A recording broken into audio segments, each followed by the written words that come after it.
জলটা ঢেলে দেবো, ব্যাস ফুটে উঠলেই রেডি।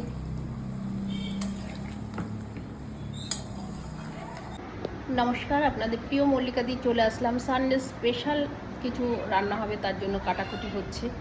এই দেখুন, চিকেন তো হবে আমাদের বাড়িতে, তাই জন্য আলু, লঙ্কা, পেঁয়াজ, টমেটো, ধনেপাতা, আদা, রসুন সব বের করেছি। তার সাথে এখানে গন্ধরাজ লেবু আর শসা রয়েছে, তা বের করে রেখেছি। এবার কাটাকুটি করি, তারপরে আপনাদের সাথে শেয়ার করবো কী কী রান্না করছি।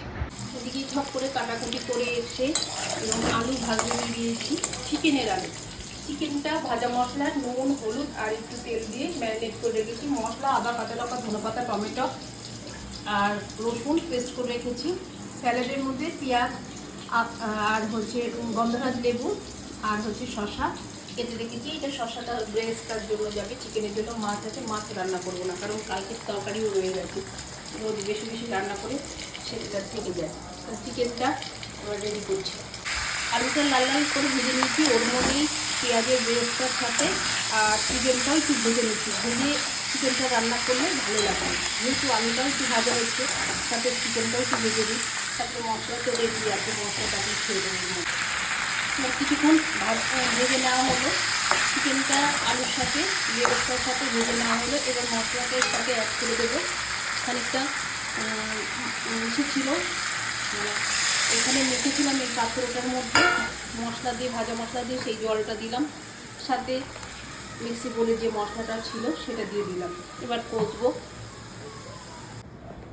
এদিকে মশলা ধোয়া জল টল দিয়ে এর মধ্যে এটা কষতে দিয়ে দিয়েছি, ভাতও বসিয়ে দিয়েছি, ব্যাস এবার রেডি হবে।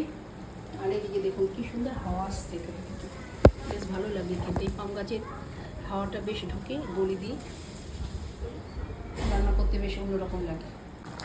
এদিকে মশলা ধোয়া জলে চিকেনটা সেদ্ধও হবে, চিকেনটা কষাও হবে। চিকেনটা সেদ্ধও হচ্ছে এর সাথে সাথে, আর এর সাথে কষিয়ে নেব, কিন্তু এখনও ফাইনাল জল দিব। চিকেন তো কষা হচ্ছে। একটা কথা, আপনারা কে কোথা থেকে দেখছেন একটু কমেন্ট করে যাবেন, আপনাদের সাথে তাহলে পরিচিত হতে সুবিধা হবে, কারণ আপনাদের লোকেশন জানলে ভালো লাগে, তারপরে পরের ভিডিওতে আপনাদের নামটা উল্লেখ করা যাবে।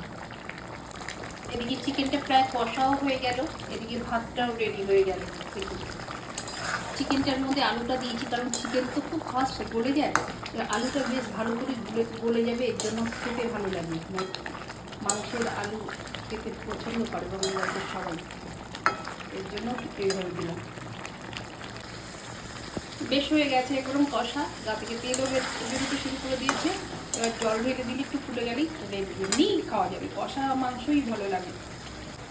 এই দেখুন একটা কষা মাংস তুলে দিলাম, খাবে বলছে, বেড়াতে যাবে তার আগে একটু কষা মাংস খেয়ে যাক। নিয়ে যাও, চললাম বেড়াতে।